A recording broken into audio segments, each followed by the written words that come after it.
There are lots of guitar chords, and if you're a beginner, it can be hard to figure out where to start. I'm going to show you the G, C, D, and E minor chords. These are good ones to start with because they're relatively easy, and they're often used in combination with each other, meaning that once you know these four chords, there are a lot of songs you can tackle right away. These are diagrams with some common fingerings for the G, C, D, and E minor chords. We're going to walk through these, and then I'm going to show you some alternate G and C chords you may want to try. Here are two ways of playing a G chord. I've mostly seen this version in beginning guitar books, including the ones I've written. This is with fingers 1, 2, 3. So finger 2 on the low note, finger 1 on the 5th string, finger 3 on the high note. Another common fingering is fingers 2, 3, 4. It's the exact same notes. This is the way I learned it at first.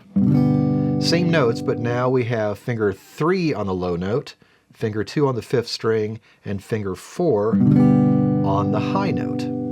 After we look at the other chords, I'll show you why sometimes you may want to play G with fingers 1, 2, 3, sometimes with fingers 2, 3, 4. Here's a C chord, and I'll show you another C chord a little later.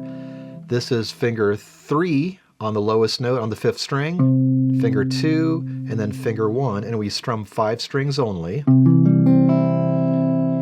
And the D chord, this is finger 1, 3, and 2, strum 4 strings only. And the E minor, two ways that you can play this, finger 1 and 2. So I have finger 1 on the 5th string, finger 2 on the 4th string, and I'm strumming all 6 strings. And you can also play this with fingers 2, 3, the exact same notes, just switch fingers. So now we have finger 2, finger 3, and again, all 6 strings. Once you've figured out how to play a chord, the next step is to figure out the easiest way to switch to other chords. We're not going to go through every possible combination, but we'll hit some highlights, and then I'll show you those bonus G and C chords. G to C, playing G with fingers 1, 2, 3. Now as you can see, there's a lot of movement here. But if you play G with fingers 2, 3, 4, suddenly there's a lot less movement because fingers 2 and 3 just have to switch back and forth, 1 string each. Finger 4 goes away when you play the C chord and finger 1 goes down. So G chord with finger 2, 3, 4, C chord. And even while you're playing the G chord this way, finger 1 already automatically just kind of hovers around where it needs to be for the C chord.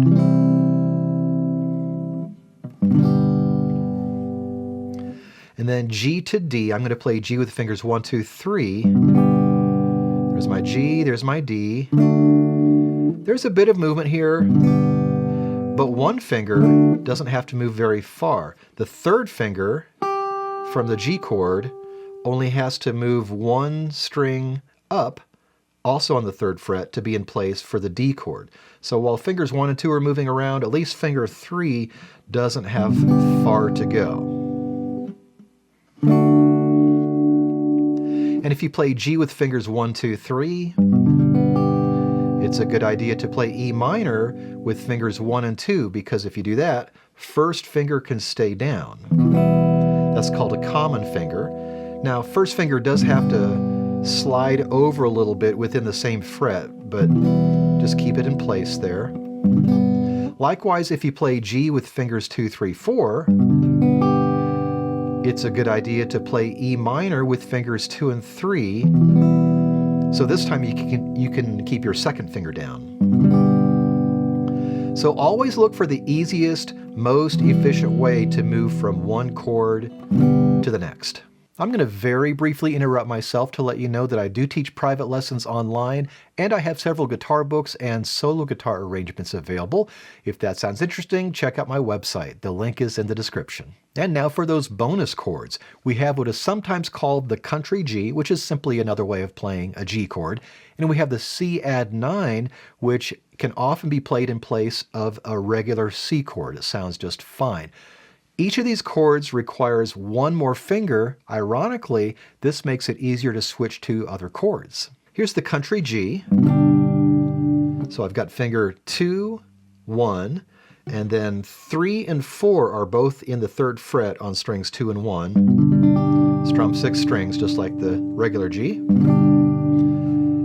And we have the C add 9. Same fingering, finger 2, 1, 3, and 4. Now we're strumming 5 strings. And here's why these fingerings, even with the extra finger, make it a little easier to switch to some other chords. Country G to C add 9. Fingers 3 and 4 stay in place. All you have to do is move fingers 1 and 2 back and forth. So 6 strings for the G. Move your fingers over. 5 strings for the C add 9.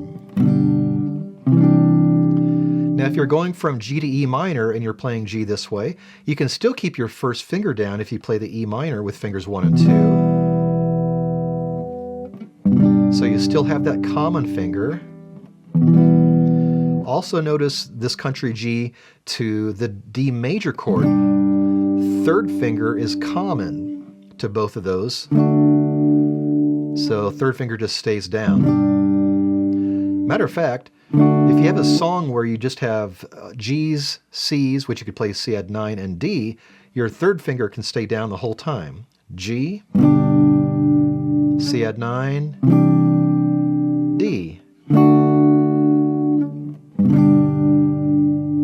So what chord to learn after this? It really depends.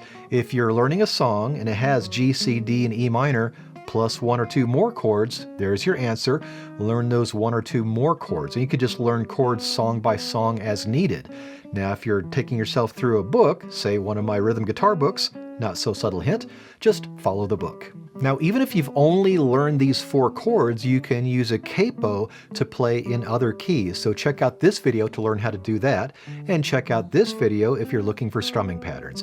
And for more guitar lessons, music theory, and solo guitar arrangements, please subscribe.